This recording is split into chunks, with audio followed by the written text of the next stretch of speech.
कक्षा 8 के पाठ 7 को हम आगे बढ़ाते हैं, जिसमें अब हम रेड डाटा पुस्तक के बारे में अध्ययन करेंगे।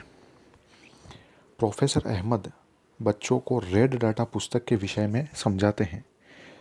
वह उनको बताते हैं कि रेड डाटा पुस्तक वह पुस्तक है जिसमें सभी संकटापन्न स्पीशीज का रिकॉर्ड रखा जाता है। अब संकटापन्न का मतलब क्या हुआ? संकट का मतलब होता है बहुत ही उनके ऊपर बहुत गंभीर रूप से कोई तकलीफ आने वाली होती है या वो विलुप्त होने की कगार पे हैं, उसे संकट कहते हैं। आपन्न का मतलब आना, यानी ऐसे सभी सजीव या जीवधारी या प्राणी या पशु पक्षी जो संकटापन्न है, तो उनकी स्पीशीज यानी जातियों का रिकॉर्ड इस रेड डाटा पुस्तक में रखा जाता है। तो पौधों, जंतुओं और अन्य स्पीशीज के लिए अलग अलग रेड डाटा पुस्तकें होती हैं।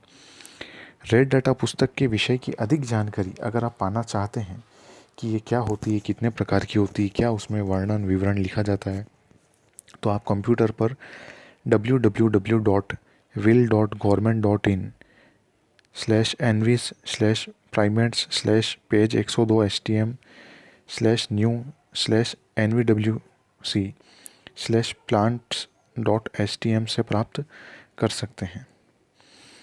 अब आती है प्रवास की कि प्रवास क्या होता है। आपने आवास के बारे में तो पढ़ा होगा, और आप जानते भी आवास का मतलब होता है रहना, रहने की जगह आवास कहलाती है। अब हम प्रवास के बारे में जानेंगे। माधव जी के निर्देशन में भ्रमण पार्टी गहरे वन में प्रवेश करती है। वह तवा संरक्षित क्षेत्र में कुछ समय आराम करते हैं। पहेली ने नदी के समीप कुछ पक्षी देखे। माधव जी बताते हैं कि यह पक्षी प्रवासी पक्षी हैं। ये पक्षी संसार के अन्य भागों से उड़कर यहाँ आए हैं, यानी ये भारत के नहीं है, किसी दूसरे देश से यहाँ आए हुए हैं। तो जलवायु में परिवर्तन के कारण प्रवासी पक्षी प्रत्येक वर्ष सुदूर क्षेत्रों से एक निश्चित समय पर उड़कर यहाँ आते हैं। यानी जब बाहर के देशों में ठंड ज़्यादा पड़ने लगती है, बर्फ़बारी होती है, तो उस समय क्या होता है, वहाँ के पक्षी उतनी ठंड सहन नहीं कर पाते, तो वह उससे बचने के लिए उड़कर हमारे भारत में आ जाते हैं और 1-2 महीने तक यहीं अपना प्रवास करते हैं, यहीं रहते हैं। और जब सर्दी कम होने लगती है तब वापस उड़कर अपने देश चले जाते हैं। तो वह यहाँ अंडे देने के लिए आते हैं, क्योंकि उनके मूल आवास में बहुत अधिक शीत के कारण वह स्थान उस समय जीवन यापन हेतु अनुकूल नहीं होता। ऐसे पक्षी जो उड़कर सुदूर क्षेत्रों तक लंबी यात्रा करते हैं प्रवासी पक्षी कहलाते हैं, जैसा कि पहेली ने कक्षा 7 में पढ़ा था। तो आपने बहुत सारे ऐसे पक्षी देखे होंगे जो तालाब के किनारे, चट्टानों पर या टापुओं पर इकट्ठे हो जाते बहुत सारे समूह के रूप में, और एक निश्चित अवधि 1 या 1.5 महीने बाद वापस वह दिखाई नहीं देते, वह कहीं चले जाते हैं। तो आप समझ जाइएगा वह सभी क्या है, प्रवासी पक्षी होते हैं जो सर्दियों के दिनों में लगभग यहाँ आते रहते हैं। पहेली कहती है, क्या होगा जब हमारे पास लकड़ी ही नहीं बचेगी? क्या लकड़ी का कोई विकल्प उपलब्ध है क्या? मैं जानती हूँ कि कागज़ एक महत्वपूर्ण उत्पाद है जो हमें वनों से प्राप्त होता है। मुझे आश्चर्य है यदि कागज़ का कोई और विकल्प उपलब्ध हो तो सही बात है, लकड़ी जो है वो हमारे लिए बहुत ही महत्वपूर्ण है, उसका कोई और विकल्प दूसरा नहीं ले सकते जगह। तो अब हम पढ़ेंगे कागज़ का पुनर्चक्रण क्या होता है उसके बारे में। प्रोफेसर अहमद बच्चों का ध्यान वनोन्मूलन के एक और कारण की ओर आकर्षित करते हैं। वह उन्हें बताते हैं कि 1 टन कागज़ प्राप्त करने के लिए पूर्ण रूपेण विकसित 17 वृक्षों को काटा जाता है। यानी 17 वृक्षों को काटने के बाद उनसे जो कागज़ बनता है वो 1 टन होता है। अतः हमें कागज़ की बचत करनी चाहिए। प्रोफेसर अहमद यह भी बताते हैं कि उपयोग के लिए कागज़ का 5 से 7 बार तक पुनर्चक्रण किया जाता है। यदि कोई छात्र दिन में मात्र 1 कागज़ की भी बचत करता है तो हम 1 वर्ष में अनेक वृक्ष बचा सकते हैं। हमें कागज़ की बचत करनी चाहिए, इसका पुनः उपयोग एवं पुनर्चक्रण करना चाहिए। इसके द्वारा हम न केवल वृक्षों को बचाएंगे बल्कि कागज उत्पादन के उपयोग में आने वाले जल एवं ऊर्जा की बचत भी कर सकते हैं। इसी के साथ साथ कागज उत्पादन के उपयोग में आने वाले हानिकारक रसायनों में भी कमी आएगी।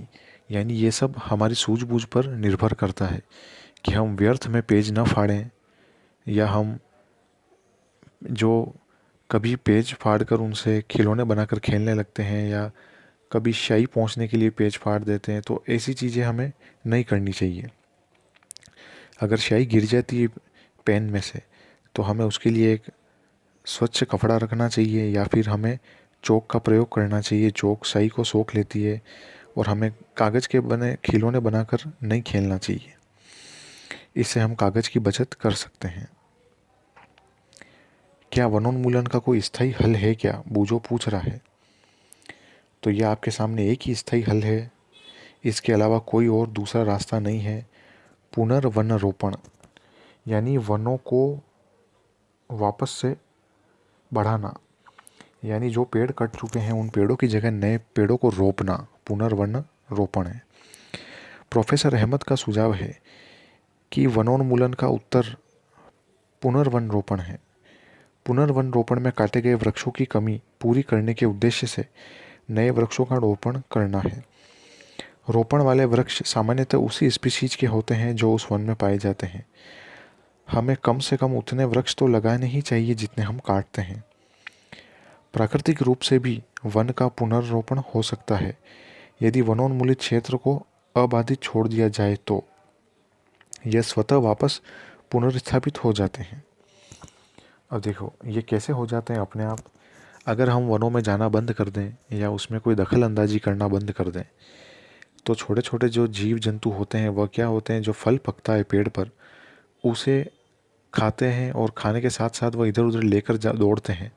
तो दौड़ने से उनके बीज इधर उधर बिखर जाते हैं, और बारिश के समय में वही बीज भीग जाते हैं, और इधर उधर मिट्टी में बिखरे हुए बीजों से नए वृक्ष वापस लग जाते हैं। तो ये अगर हम वन में आना जाना लगा रहेगा तो वो छोटे छोटे पौधे हमारे पैरों तले कुचले जा सकते हैं। इसलिए अनाबादित जो क्षेत्र होता है वहाँ अपने आप वन वापस स्थापित हो जाते हैं। प्राकृतिक पुनर्रोपण में मानव गतिविधियों का कोई स्थान नहीं है। हम अपने वनों को अब तक बहुत अधिक नष्ट कर चुके हैं। यदि हमें अगली पीढ़ी के लिए हरी संपदा बनाए रखनी है तो अधिक वृक्षारोपण ही एकमात्र उसका विकल्प है। प्रोफेसर अहमद ने उन्हें बताया कि भारत वन संरक्षण अधिनियम, इस अधिनियम का उद्देश्य है प्राकृतिक वनों का परिरक्षण और संरक्षण करना है।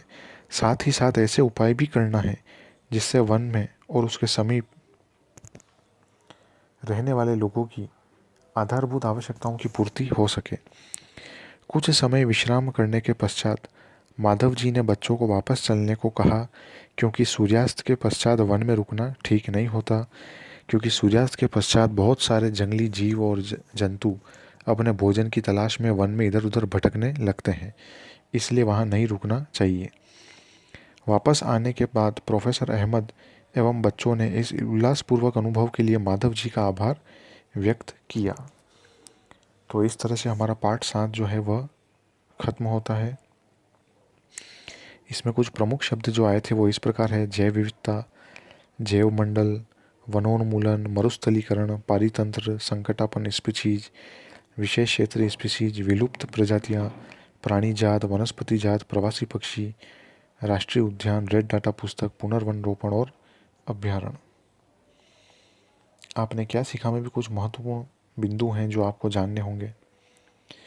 वन्य प्राणी अभ्यारण्य, राष्ट्रीय उद्यान व जैव मंडल आरक्षित क्षेत्र ऐसे नाम हैं जो वन एवं वन्य प्राणियों का संरक्षण एवं परिरक्षण हेतु बनाए गए हैं। जैव विविधता का अर्थ है किसी विशिष्ट क्षेत्र में पाए जाने वाले सजीवों की विभिन्न किस्में। किसी क्षेत्र के सभी पौधे एवं जंतु उस क्षेत्र के वनस्पति जात और प्राणी जात के नाम से जाने जाते हैं। विशेष क्षेत्रीय स्पीशीज किसी क्षेत्र विशेष में ही पाई जाती है। संकटापन्न स्पीशीज वह स्पीशीज है जो विलुप्त होने की कगार पर आ चुकी है। रेड डाटा पुस्तक में संकटापन्न स्पीशीज का रिकॉर्ड रखा जाता है। प्रवास वह परिघटना है जिसमें किसी स्पीशीज का अपने आवास से किसी अन्य आवास में हर वर्ष की विशेष अवधि में विशेषकर प्रजनन हेतु चलन होता है। हमें वृक्ष, ऊर्जा और पानी की बचत करने के लिए कागज की बचत, उसका पुनः उपयोग और पुनर्चक्रण करना चाहिए। पुनर्वन रोपण, नष्ट किए गए वनों को पुनर्स्थापित करने के लिए रोपण करना है। तो ये इसके कुछ महत्वपूर्ण बिंदु थे। अब मैं आपको आज का होमवर्क देता हूँ। आप कुछ 3-4 क्वेश्चन नोट कीजिए। पहला प्रश्न, प्रवासी पक्षी क्या होते हैं? दूसरा प्रश्न, वनों को बचाने के लिए हमें क्या क्या उपाय सुझाने चाहिए? प्रश्न नंबर 3, प्राकृतिक रूप से वनों का संरक्षण किस प्रकार संभव है?